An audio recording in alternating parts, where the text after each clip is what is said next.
Bonjour à tous, nous sommes lundi. Oh, mais c'est pas un lundi un peu particulier aujourd'hui?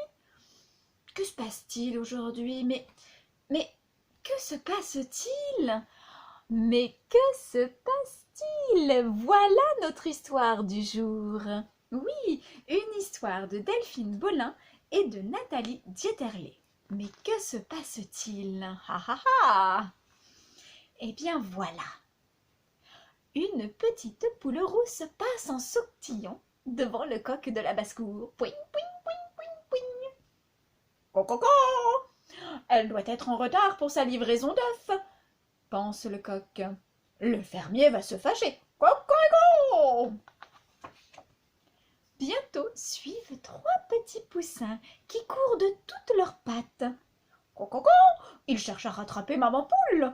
Dommage qu'ils aient de si petites pattes. Cocorico! S'amuse le coq.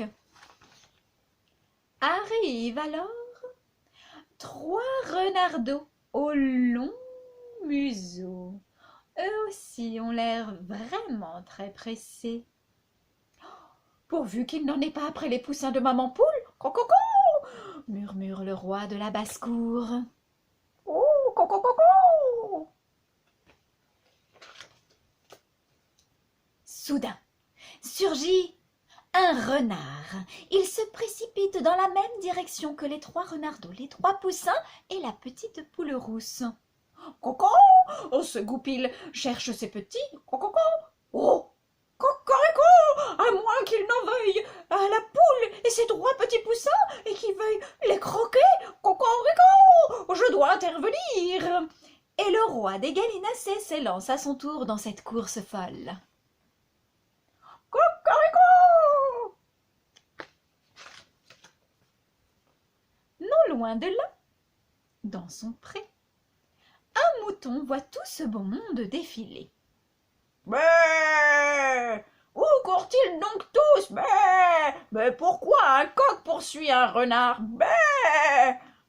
Il se passe certainement quelque chose de très grave. Je vais les suivre. On ne sait jamais. Et le mouton s'élance à son tour dans cette course.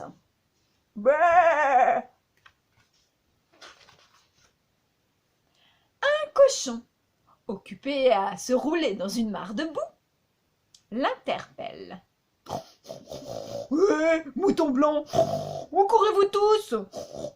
Je ne sais pas, mais ça a l'air important. Suis-nous. Le cochon ne se le fait pas dire deux fois et se lance lui aussi dans cette course folle. Oups. Cocorico! Non loin de là, caché derrière un vieux chêne, un loup, oui, un loup regarde défiler ce petit monde. Il salive de plaisir, se pourlèche les babines à l'idée du festin qui se prépare.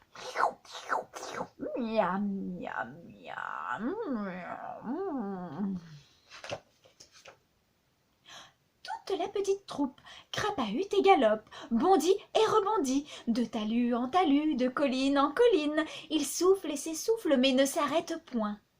En tête, la petite poule rousse ne cesse de gambader en battant des ailes. Elle halète et caquette à tue-tête. Vite, vite, vite!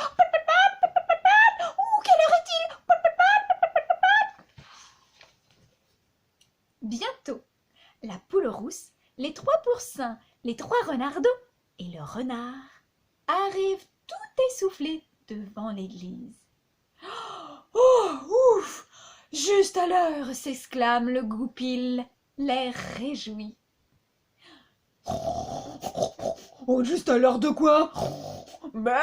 Juste à l'heure de quoi? Cocorico, juste à l'heure de quoi?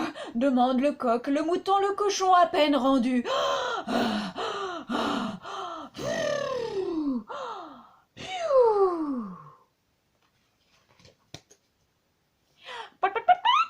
Nous allons, nous, commence la poule. À ce moment-là, le loup surgit et bondit vers la petite poule, toute griffe dehors, et la gueule béante, les crocs en avant. Et la petite poule rousse ne bouge pas d'un pouce. Oh, pot, pot, pot. Tiens, te voilà mon grand loulou. Pot, pot, pot, pot. Les amis, voici Grand Gamel, notre témoin. Pot, pot, pot, pot, pot. Ah, pot, pot, pot, pot. Grand Gamel. Votre témoin? Mais pourquoi donc? Demandent le coq, le mouton et le cochon, encore tout tremblant à la vue de ce grand loup. Pot, pot, pot, nous allons nous marier, glousse en rougissant la petite poule rousse, blottie entre les pattes de son renard amoureux. Et pour fêter l'événement, nous allons festoyer la nuit durant, ajoute le loup gourmand. Mais voilà ce qu'il se passait aujourd'hui. C'était l'union d'un renard et d'une petite poule rousse. Ah, comme quoi tout est possible. Joyeuse Pâques à vous tous!